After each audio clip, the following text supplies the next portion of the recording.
sobre la lectura, ¿no? Para no perder tiempo. Entonces la primera parte es flujo de caja, ¿ya? Flujo de caja. En el primer documento dice flujo de caja, donde dice definición, dice el flujo de caja es el saldo que resulta de restar los ingresos menos los egresos de una empresa, generados por una inversión, actividad productiva o proyecto. Además, el horizonte de tiempo sobre el cual se preparan estos cálculos abarca meses, bimestres, semestres, años, etc. Tomando en cuenta que mientras más corto sea el periodo de evaluación, más precisos son los resultados. Aquí los siguientes aspectos fundamentales. Habla de ingresos y de egresos. Y habla de un saldo. Y habla de un tiempo.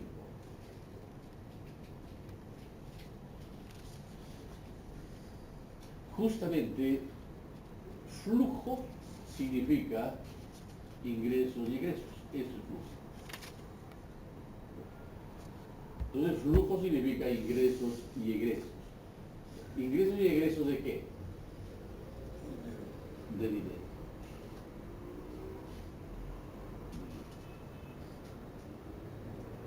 De tal manera que si el ingreso es mayor que el egreso, no se denomina ganancia, sino superávit.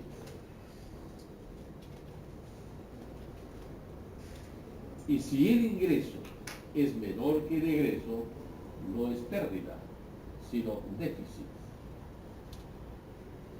Y si el ingreso es igual que el egreso, ahí estamos en una posición de equilibrio.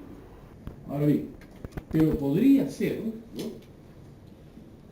Sí podría ser que si el ingreso es mayor que el egreso, o que el ingreso, si es menor que el egreso, sería la pérdida. El superávit y déficit y utilidad y pérdida se da en el estado. Ahora, si ingresos y egresos es flujo de dinero, ese es flujo de caja, querría decir que el estado de los resultados también es un flujo de caja.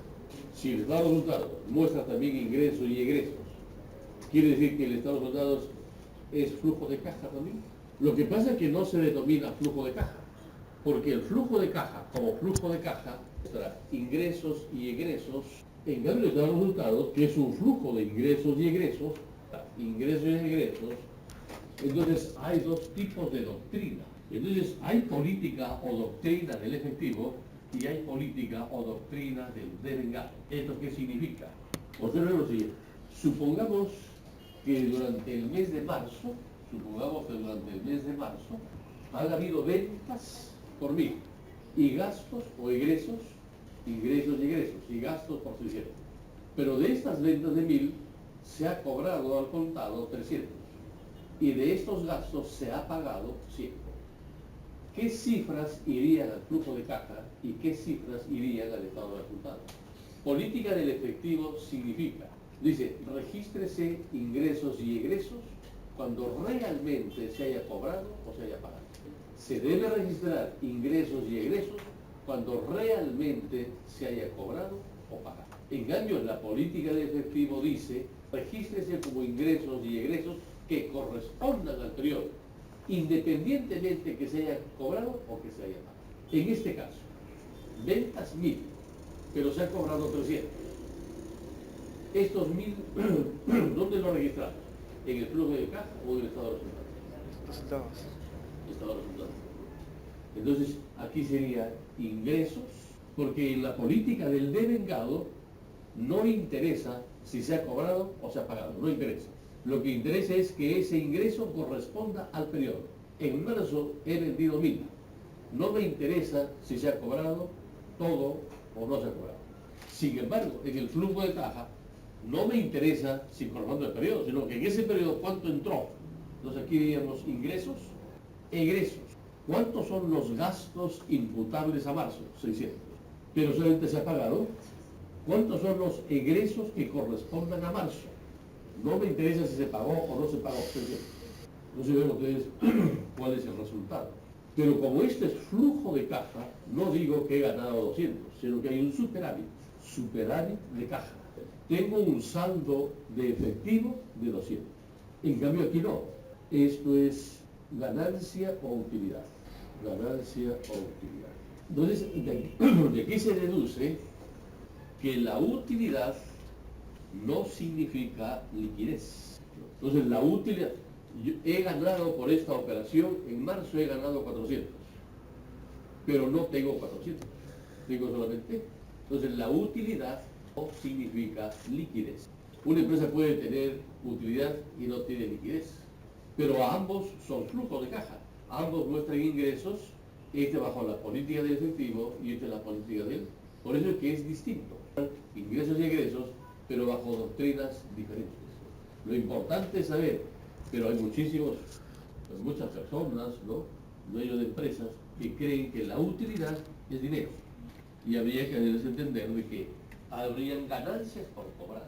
Otra diferencia sustantiva entre el flujo de caja y el estado de resultados es que el flujo de caja, por naturaleza, y el estado de resultados es, esto no significa que no se puede hacer flujo de caja histórico, sí se puede. Esto no significa que el estado de resultados no se puede proyectar, sí se puede proyectar. Pero por naturaleza es histórico y el flujo de caja es. Hasta ahí, ¿hay alguna pregunta? A futuro. No, por eso, puedo hacer un flujo de caja histórico. Por ejemplo, dice, quiero saber cuál ha sido el flujo de caja de enero y febrero de este año. Sería histórico. Pero por naturaleza, es decir, si estamos a fines de marzo, a alguien le interesa saber, ¿va a haber o no va a haber fondos para el próximo trimestre? Proyectado quiere decir a futuro. Ajá. ¿Cuál?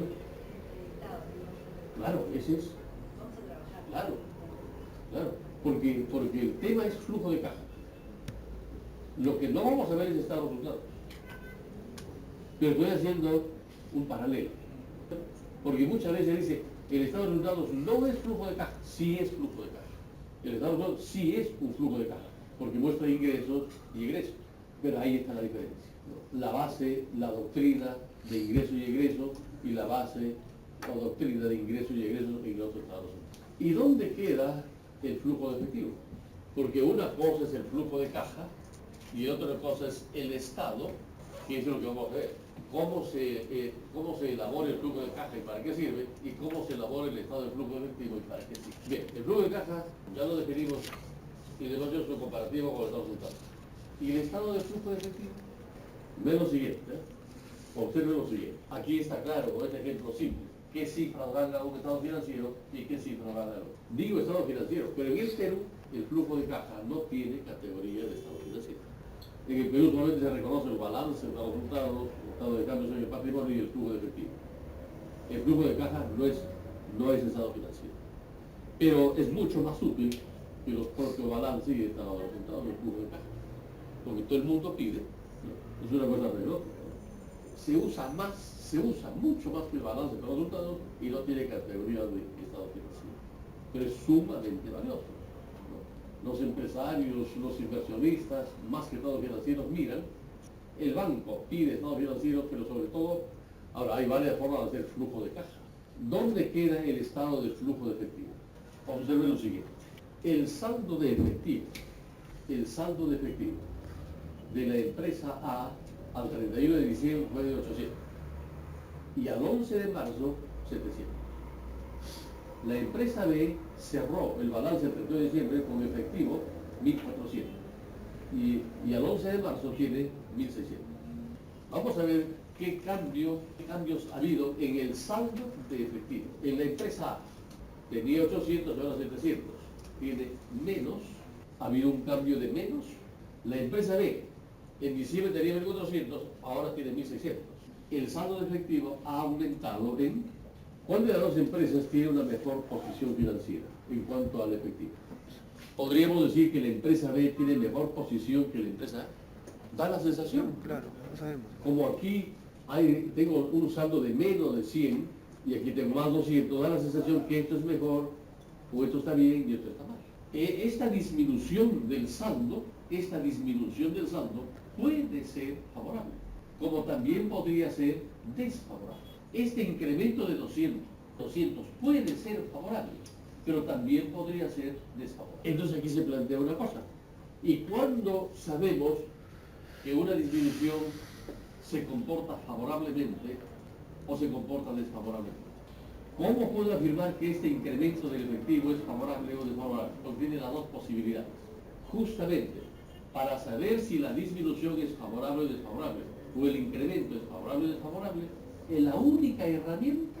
Entonces, ¿para qué sirve el estado de flujo de efectivo? ¿Para qué sirve el estado de flujo de efectivo? ¿Cuál es la razón de ser del estado de flujo de efectivo? Simple y llanamente, este estado financiero nos dice si el aumento o disminución del efectivo de un periodo determinado es favorable. Entonces, ¿es o no es interesante el estado de flujo de efectivo? Es interesante. Se sabe hacer este estado financiero, pero es interesante. Si el estado de flujo de efectivo sirve para eso, ¿qué tiene que ver el Estado? ¿Para qué le interesa al Estado saber si es favorable o desfavorable el aumento y disminución del efectivo de las empresas? Porque ¿a quién le interesa si el incremento o disminución es favorable o desfavorable? ¿A quién le interesa? ¿Por los empresarios, a la propia empresa, a los propios inversores? ¿Pero al Estado para qué? No, porque el pago de impuestos no hace en función del estado de resultados, si hay más o menos utilidad, pero no lo hace. Sí, pero el Estado no lo hace. Por eso es que de los 4 estados financieros, el único que se utiliza es el estado de resultados para el pago de impuestos. Pero ni siquiera la SUNAT respeta la utilidad o pérdida contable. Tampoco cree. Dice, está bien, ese gasto de 500 millones, de hecho está bien, déjalo ahí, pero tributariamente de los 100 te reconozco 50. Que tampoco cree en ese estado financiero. El balance adolece de una serie de restricciones financieras. Ningún empresario se desespera por el balance para hacer inversiones, no. Por eso digo, ¿no? Los estados financieros en el Perú, no es ni inventario de estado dejándose en la situación financiera, es de patrimonio neto, porque eso no se usa. Entonces es lo siguiente. Lo que sí vamos a ver, ahora, ¿por qué el estado de flujo de efectivo se hace difícil elaborar? Porque no hay ningún documento técnico que nos diga cómo se debe hacer. Que es difícil, no es difícil, es un poco laborioso, pero hay cosas de doctrina que hay que saber hacer. Ese seminario tiene dos cosas, ¿no? Flujo de caja y el estado, sí vamos a hacer estado de flujo. Eso es para centrarnos, ¿no? Entonces ya tenemos visto el flujo de caja, el estado de flujo de efectivo, para qué sirve, y la diferencia con el estado de resultados, que también muestra ingresos y egresos, pero el objetivo es otro. Veamos el caso 1, vean el caso 1. Es lo siguiente.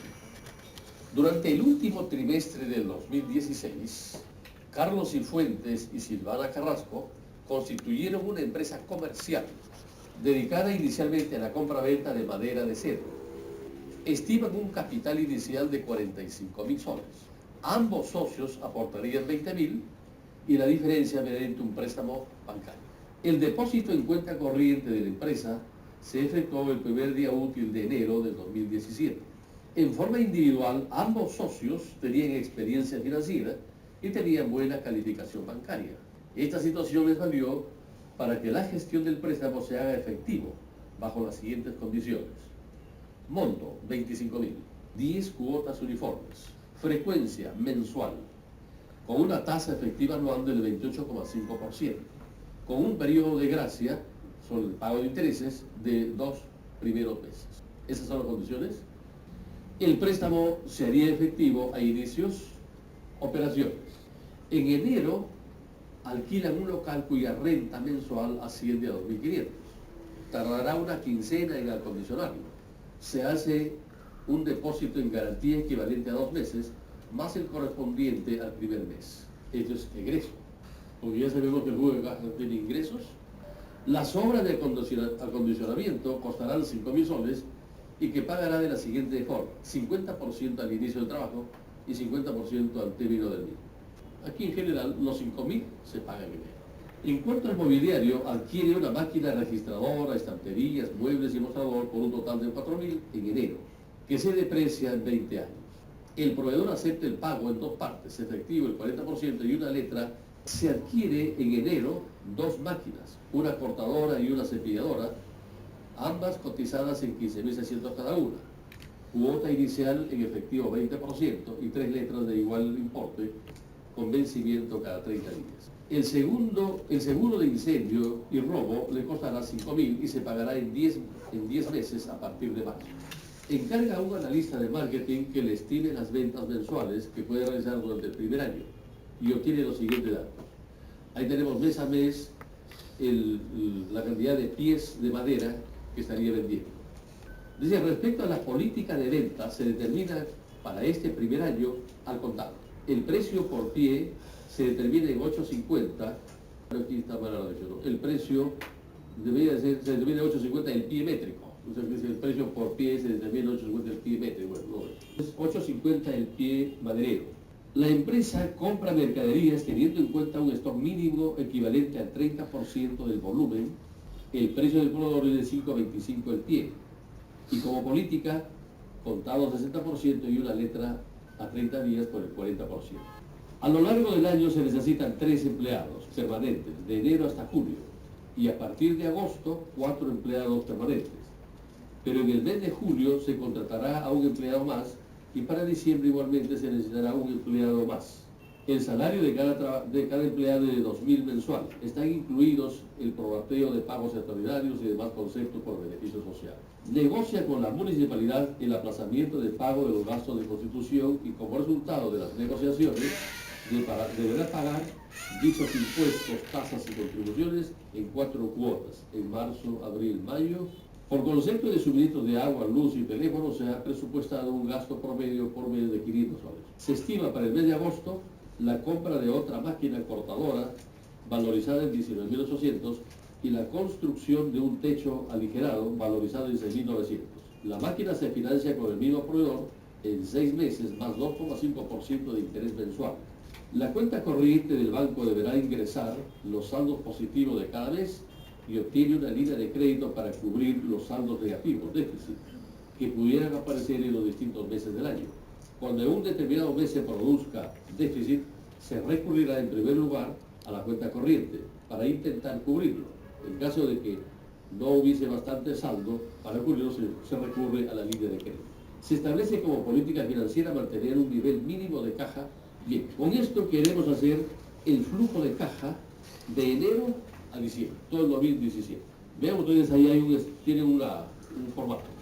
Leamos la primera columna, donde dice conceptos. Vean los conceptos que comprende el flujo de caja. Número 1, número 2, número 3, el flujo neto, ¿no? El flujo neto va a ser la diferencia, ¿no? El flujo neto es igual a los ingresos, que aquí será lo que habíamos dicho hace un rato, ¿no? O sea, el flujo neto, superávit, o puede ser déficit. Ya sabemos si es superávit, si el ingreso es mayor que el egreso, y será déficit si el ingreso es menor al egreso. Bien, entonces ingresos menos egresos, eso va a dar el flujo neto. Caja inicial, el cuarto rubro es caja inicial, el quinto rubro caja final y el sexto rubro caja mínima. ¿Qué es la caja mínima? Pero observen lo siguiente, debe ser inferior, la caja mínima no debe ser inferior a la caja, de esto se infiere lo siguiente, mayor, y luego dice lo siguiente, dice financiamiento. En la primera línea pongan ustedes mensual y en la segunda pongan ustedes acumulado. Mensual y acumulado.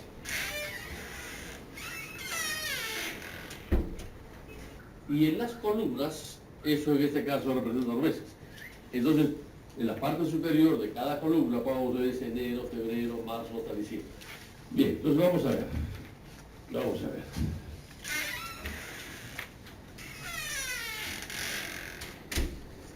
Entonces, el caso dice que se necesita un capital de 45.000. Los socios aportan 20.000. Entonces, empecemos. En ingresos, número 1, pongan ustedes capital. Ingresos, número 1, pongan ustedes capital. ¿Estamos? Y en enero, en la primera columna de enero, pongan ustedes 20.000. ¿Estamos todos? Luego dice el enunciado. Entonces, sigamos leyendo. Dice allá, el préstamo bancario. El préstamo bancario que es en enero. Entonces el préstamo es por 25.000. Entonces, donde dice, número 2, ingresos número 2. Número 2, préstamo bancario.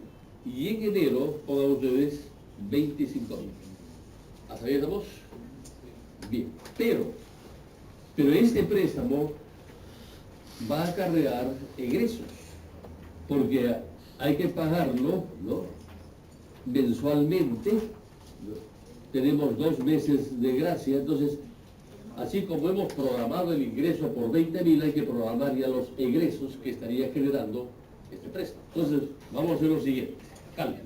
Cronograma de pagos por el préstamo bancario. 25.000, 10 cuotas uniformes, mensual. Esas son las condiciones del préstamo. Esas son las condiciones del préstamo. Vean lo siguiente. Aquí nos dan una tasa anual, pero nosotros vamos a pagar mensual. Nos fijan una tasa del 28,5%, pero una tasa efectiva anual. Pero nosotros no vamos a pagar cuotas anuales, sino cuotas mensuales. Entonces hay que convertir esta tasa efectiva anual en tasa efectiva mensual. Entonces ese es el primer cálculo que tenemos que hacer. 1. Actualización de la tasa efectiva. De tasa efectiva anual a tasa efectiva mensual. La fórmula se sabe que es 1 más I menos 1. O sea, para convertir una tasa efectiva a otra tasa efectiva es 1 más I menos 1. Y como exponente, vean ustedes, y como exponente, hay que observar lo siguiente. Hay que ver si es de mayor a menor o si es de menor a mayor. En este caso, ¿es de mayor a menor o de menor a mayor? De mayor a menor, porque me están dando una tasa efectiva anual y me piden una tasa efectiva mensual. El año tiene 360 días y el mes tiene 30 días en promedio. Entonces, me dan una tasa de tiempo mayor y me piden una tasa de tiempo, entonces es de mayor. Entonces el exponente es lo contrario. Si es de mayor a menor, el exponente es lo contrario. El exponente va a ser menor. En nuestro caso sería 1 más, no 28,5, sino 0.85, porque es por ciento, este es por ciento, ¿cierto? O sea, no es 28,5, porque es 28,5%. El factor es 0.285. Ya, ¿y el exponente qué pongo del exponente? Bien, para que sea más fácil, trabajemos en los días. Es de mayor a menor, pero el exponente es lo contrario, de menor a mayor, entre 360. Por ejemplo, me dan una tasa efectiva semestral del 15% y me piden una tasa efectiva anual. El semestre tiene 180 días, el año tiene 360 días. Facilísimo, 1 más 0.15 menos 1. Automáticamente 1 más la tasa que me den menos 1, ya está. El exponente es de menor a mayor. Entonces el exponente es lo contrario, de mayor a menor. 360, porque es de menor a mayor. Pero el exponente es lo contrario, de mayor entre menor. Claro, días. Porque me dan ya la tasa a 180 y me piden a 360. Me dan una tasa de menor tiempo y me piden a mayor tiempo. Otros trabajan en meses. No dicen 180, sino dicen... se puede ir ahí cuando se tiene más experiencia. Lo más efectivo es por día, si se acaba. Porque en última instancia nadie va a multiplicar 30 entre 360, porque eso lo hace la máquina. Bien, entonces acá tenemos 1.285, 360 menos 1. La tasa efectiva, si tienen calculadora, calculen eso. Arriba el calculador, no tengo calculadora y lo calculador. Esto sale 2021. Esto es el factor de la tasa efectiva mensual. Expresado en porcentaje sería, ¿no?, 2.11% aproximadamente. ¿Está claro? Entonces, ya tengo la tasa efectiva mensual, porque yo voy a pagar cuotas. Entonces, es equivalente. 28,5% anual equivale a 2.11% mensual. Pero es tasa efectiva, no es tasa nominal, ¿no? El banco cobra sobre tasas. Segundo cálculo, 1.2. Dice que la cuota es uniforme. Quiere decir que vamos a pagar el mismo monto de la cuota todos los meses. Pero aquí hay otra cosa que diferenciar. La cuota comprende la amortización. Entonces, no confundir cuota con amortización. La cuota comprende la amortización más los intereses. Y normalmente los bancos operan bajo esa modalidad, ¿no? Nos dan un cronograma para pagar todos los meses. Ese es el método francés. Pero hay 5 modalidades. Entonces, en este caso nos piden cuotas uniformes. De tal manera, como los intereses van a subir o van a bajar, las amortizaciones son más, pero la cuota debe ser igual. Y para la cuota uniforme también tiene su fórmula. Entonces decimos, cálculo de la cuota uniforme, que financieramente se llama anualidad. No porque sea anual, ¿no?, sino porque es uniforme. Esa es la fórmula para calcular la cuota uniforme. La cuota es igual al préstamo por ese factor, 1 más i elevado a la n por i entre 1 más i elevado a la n menos 1. En nuestro caso, tenemos cuota igual préstamo. El monto del préstamo es 25.000. 1 más la tasa efectiva mensual. Por eso es que hemos actualizado la tasa. Y ya no 28,5%, sino 2.11%. Pero se trabaja con el factor elevado a la n. Dice 10 cuotas multiplicado. Esto es lo que estaríamos pagando todos los meses, 2.799.45. Para aquellos que hayan venido tarde, presten atención, ¿no?, porque es el caso 1. Si no van a tener ni el caso 1, se van a desanimar y ya no viene la próxima vez. Traten de ser puntuales, porque es un seminario, son 7 sesiones, hay que hacer como 10 o 12 casos y hay que hacer el seguimiento. Entonces, aquellos que hayan venido tarde, estamos resolviendo el caso 1. Y para ello, vean el formato. Hay un formato que tienen ahí, que hay varias columnas.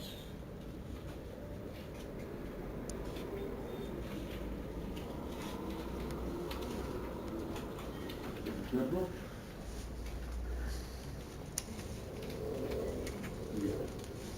En ese formato, en cada columna pongo un mes: enero, febrero, marzo hasta abril.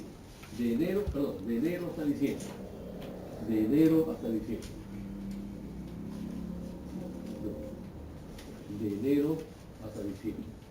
Luego dice uno ingresos, ¿cierto? Ingresos. Después de ingresos dice uno, todo lo que es capital. Y en el mes de enero, solo en el mes de enero, 20.000.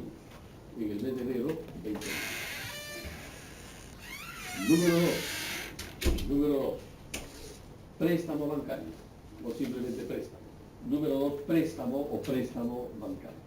Y también en enero, 25.000. Bien, hasta ahí tenemos el programa. ¿De dónde sale ese 20 y 25.000? Lean el enunciado del caso 1. El enunciado del caso 1 dice que en el último trimestre de 2016, Carlos Cifuentes y Silvana Carrasco constituyen una empresa comercial dedicada inicialmente a la compra-venta de madera de cedro. Estiman un capital de 45.000. Ambos socios aportarían 20.000, que es lo que hemos anotado. y la diferencia mediante un préstamo, 25.000. Lo que sucede es que este préstamo de 25 hay que devolverlo y estamos programando cuánto hay que pagar mensualmente. Entonces para ello, aquí está. El banco nos presta 25.000 soles para devolverlo en 10 cuotas uniformes mensualmente a una tasa del 28,5% tasa efectiva anual con un periodo de gracia de 2 meses. Hemos dicho lo siguiente, lo primero, si me dan la tasa efectiva anual no puedo trabajar con 28,5% porque es anual y yo voy a pagar. Lo que hemos hecho es convertir de tasa efectiva anual a tasa efectiva mensual, de tasa efectiva anual a tasa efectiva mensual. Y la fórmula es esta, 1 más I menos 1, esa es la fórmula. 1 más I, y en el exponente, ¿no? Y en el exponente hay que ver si es de mayor tiempo a menor tiempo o si es de menor tiempo a mayor tiempo. En este caso, me dan la tasa efectiva anual, o sea, anual de 360 días, y me piden una tasa efectiva para 30 días, del tiempo mayor, como es de tiempo mayor a tiempo menor, el exponente es lo contrario, de menor a mayor, lo contrario. En este caso, 1 más 28,5%, 1 más 0,28,5, menos 1. Como era de 360 a 30, es lo contrario, 30, 300. Y hemos calculado la tasa efectiva mensual del 2,11%. Luego, como la cuota es uniforme, la cuota también tiene su... La cuota es igual al préstamo, 25.000. 1 más I, 1 más lo que acabamos de calcular. Elevado a la 10 porque son 10 cuotas. 1 más I a la N menos 1. Esto resulta entonces, dividiendo el numerador de ese factor por 25.000 sale 2.799. Entonces ya tenemos cuánto hay que pagar mensualmente, cuánto hay que pagar, pero aquí dice cronograma de pagos. No vamos a hacer el cronograma de pagos, porque eso no va a ir toda la tarde. Porque el objetivo no es hacer menos 10. ¿Cuándo nos otorga el banco? En enero. En enero. Y nos da un periodo de gracia de 2 meses. O sea, quiere decir que enero y febrero no se va a pagar. Solamente vamos a pagarnos. Por eso hay 2 tipos de gracia. Cuando nos dan periodo de gracia, dice un préstamo, si usted quiere le doy 3 meses. O si quiere 6 meses. Y hay otros bancos que son mucho más atrevidos, por eso que se aprovechen de la ignorancia financiera. Y el Perú está catalogado como analfabeto financiero. ¿Suena o no suena atractivo? Por ejemplo, señor, necesito 15.000 soles. El banco le dice, bueno, los asesores que están instruidos para eso, dicen, si quiere le ayudo, le ayudo de una manera. 3 meses no paga nada. Ni intereses, ni amortización. Le doy 3 meses más y me paga intereses. O sea, el préstamo recién lo comienza a pagar después de aquí a 6 meses. ¿Suena o no suena atractivo? 3 meses no pago nada, no paga nada. Ni intereses. Y por otros meses tampoco, me paga solamente los intereses. ¿Y cuándo comienza a pagar el préstamo? Después de 6 meses. Pero no dicen la verdad completa. Cuando dice 3 meses que no pagas nada, efectivamente no pago. Pero deben decir, pero sí te voy a calcular los intereses y le agrego al préstamo. Entonces cuando dice, pero señor, si usted me dio 10, ahora ¿cómo resulta que debo 11.000 los intereses de los 3 primeros meses? Pero usted me dijo que no ha pagado, pues. Claro, no ha pagado. Pero usted no me dijo que esos intereses sí me van a calcular y le agrega a la deuda. Intereses de deuda sobre deuda. Pero ahí viene el problema, pues, ¿no? Cuando uno hace demanda, dice, señor, ¿usted es alfabeto? ¿Sabe leer y escribir? Sí, pero yo no sabía. ¿Y por qué no se informó? Porque la ignorancia no exime del delito. Usted puede ser ignorante, no sabe, pero ha debido asesorar. Esa es gracia parcial, gracia total. En este caso, gracia parcial es cuando yo pago intereses, por lo menos mi deuda no sube. Entonces vemos siguiente. Entonces, en enero y febrero vamos a calcular los intereses. Cálculo de intereses para enero.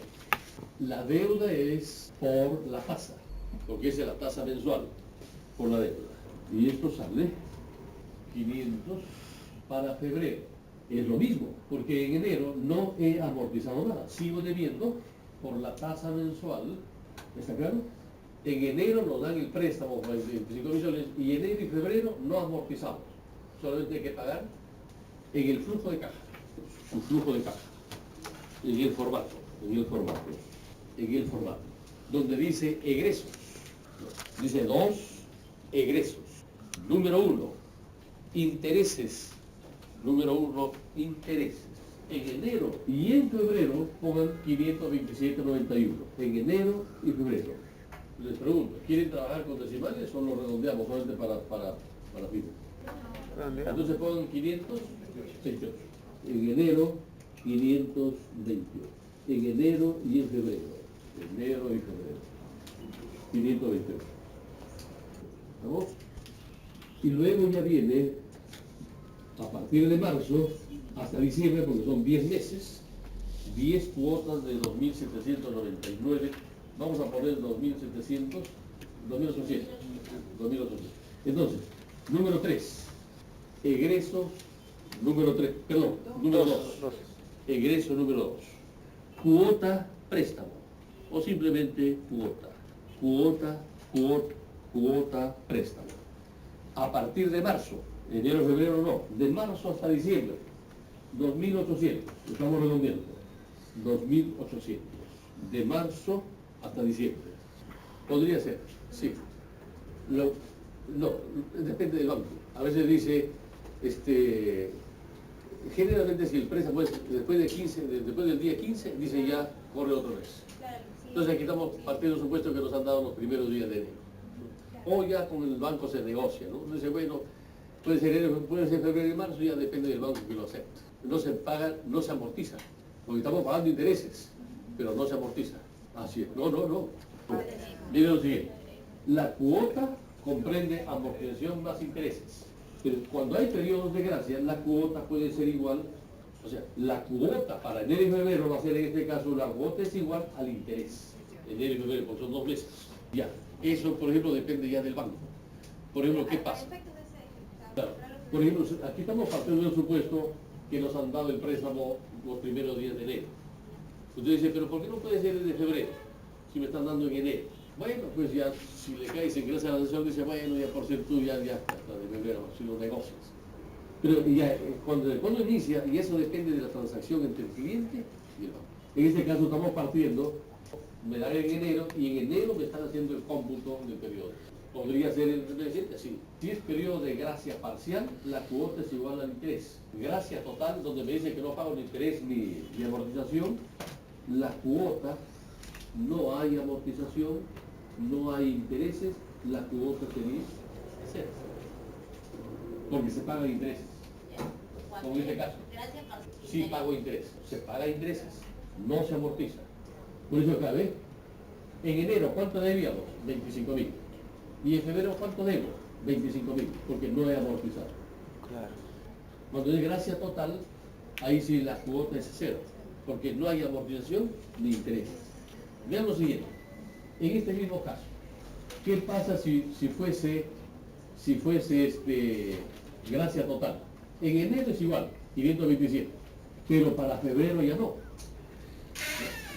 En enero no pago nada, cuota 0, pero sí me calculan los intereses.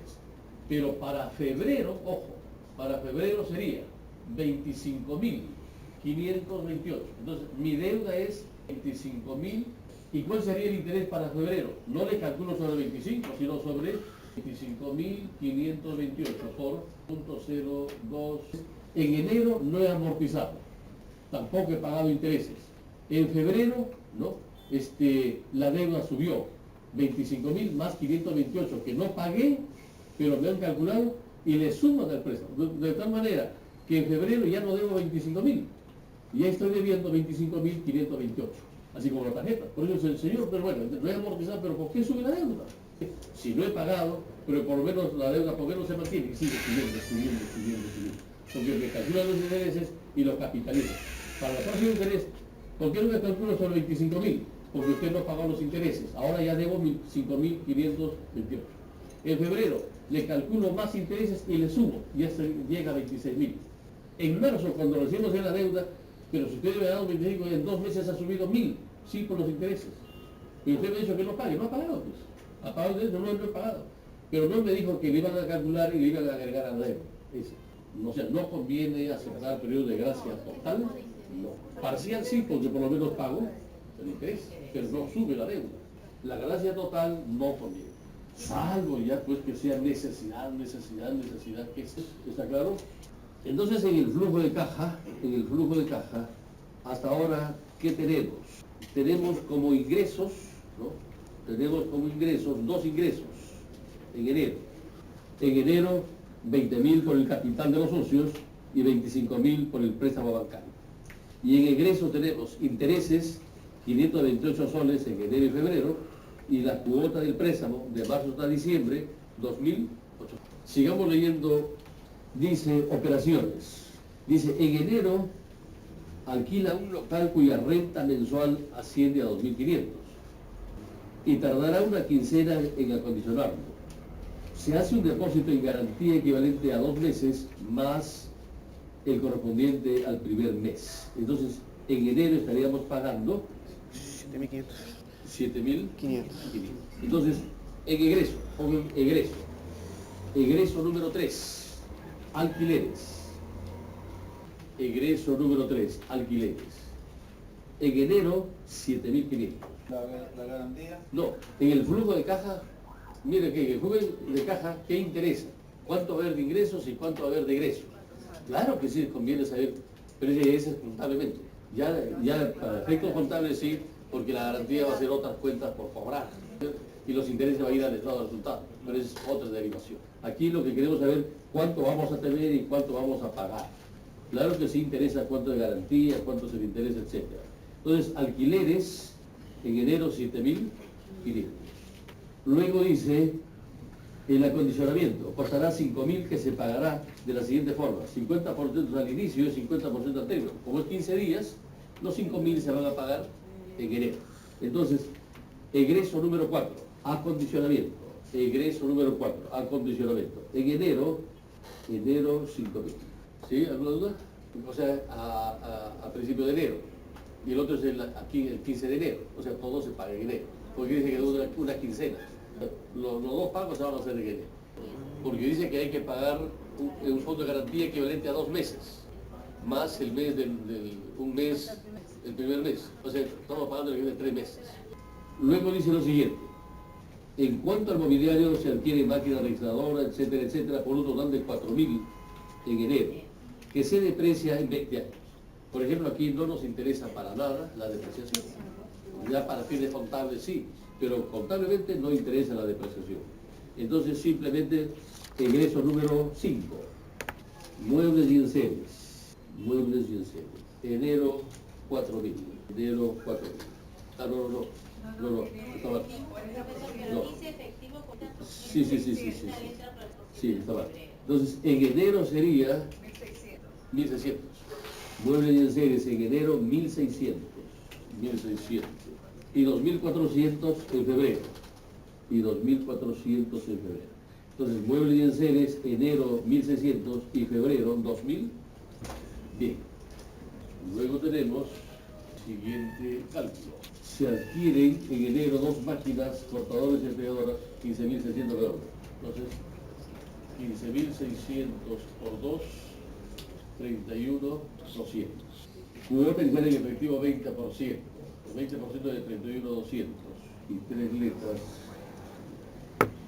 24.960. Eso dice con 3 letras, de 8.000. Entonces, en enero vamos a poner, ese sería el egreso número 6. Maquinarias. Entonces, egreso número 6, órdenes maquinarias. En enero, 6.240. 6.240. Y en febrero, marzo y abril, ¿no? En febrero, marzo y abril, 8.320. Ajá. ¿Dónde cómo? ¿Alquiler de qué?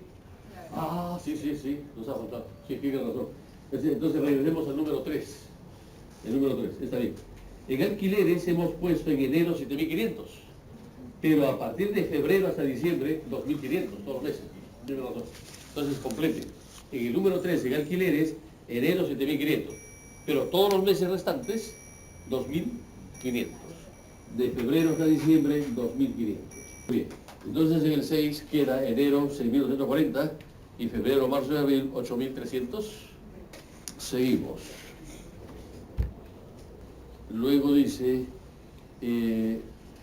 Seguro contra incendio, 5.000, que se pagará en 10 meses a partir de marzo. Ya, entonces, egreso número 7, seguros. Egreso número 7, seguros. Entonces sería 500, ¿no es cierto? 5.000 entre 10, 500 a partir de marzo. A partir de marzo. Entonces, seguros a partir de marzo hasta diciembre, 500. Bien. Luego dice que se encarga a una lista de marketing para que estime las ventas. Eso va a ser ingresos. Entonces, presupuesto de ventas. Cantidad, importe. Y eso sería el formato. Para avanzar ese sería el formato. Pero para avanzar, ahí tienen ustedes los pies que se estima vender de enero. Como el precio es 8.50, traten de multiplicar rápidamente el costadito por 8.50 para sacar el monto en soles, ¿no? Pero ese es el formato. Y ya, esa es una buena pregunta. Esa es una buena pregunta. Porque cuando hablamos de precio, ¿está o no está incluido el IGB? Sí, Sí, sí. Ahora, en un flujo de caja, ¿se debe o no se debe reflejar? Sobre el particular hay dos criterios, ¿no? Dice que el flujo de caja debiera reflejar los ingresos y egresos de la naturaleza de la empresa. Porque el IGB sí es cierto que hay un ingreso, pero ese es por encargo, porque no es de la empresa y que tiene que pagarlo. Y si es también significativo, el IGB es altamente significativo. Entonces hay esas dos consideraciones. Si es altamente significativo y es fuente de financiamiento para la empresa, sí se debe programar. De lo contrario, no se debe programar, se estaría inflando. Entonces hay dos criterios, pero eso depende de la naturaleza de la empresa. Claro, si una empresa tiene altísimo volumen de ventas, pues un 18% es alto, ¿no? Un dinero, aunque sea 5 días, un inversionista le saca el... Aquí estamos tratando de... está incluido el IGB. Entonces, al costadito calculemos rápidamente los... Ajá, lo separa, sí. En un flujo de caja, mientras más detalladamente se muestre, es mucho mejor. A ver, vamos a chequear. Vamos a chequear. ¿Al calculador? Entonces, registren ingresos número 3. Ingresos número 3. Ingresos número 3. Enero, 9.945, ¿correcto? 9.945. Febrero, 10.625. 10.625. Marzo, 13.005. Abril, 14.450. 14.450. Mayo, 19.550. 19.550.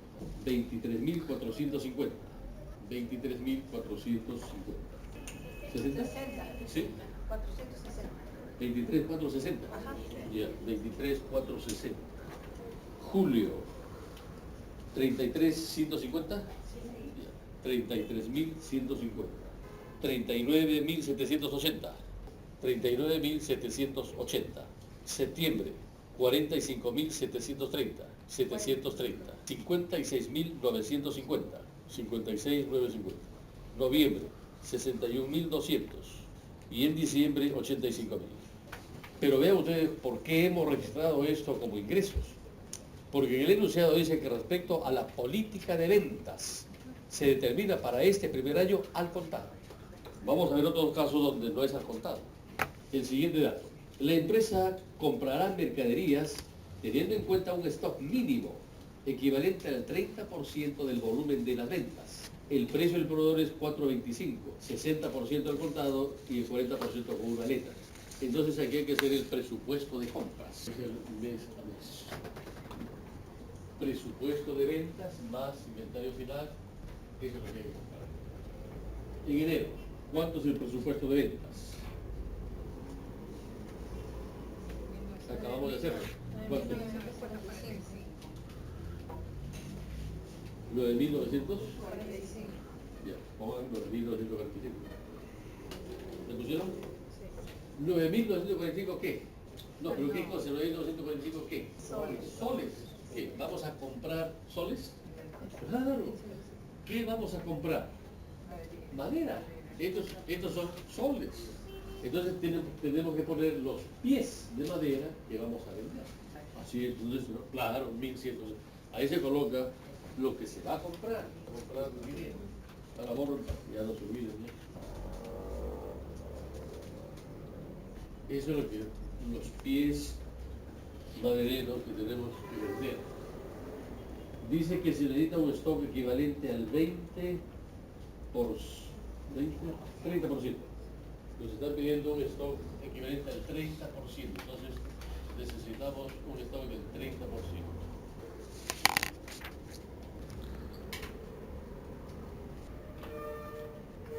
Eso es lo que necesitamos todos los meses. Eso es lo que necesitamos. Noviembre, esa es la cantidad de madera que necesitamos.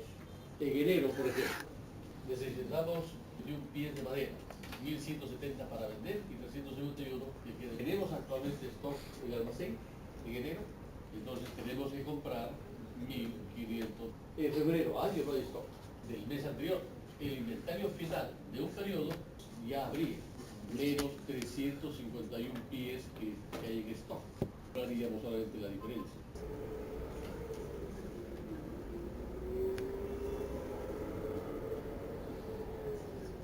Eso sería el presupuesto de compras. Y le vamos a agregar la valorización. Esa es la cantidad de pies y a eso lo multiplicamos por el precio de compra, que es 5.25. Vamos a trabajar en números enteros, ¿ya?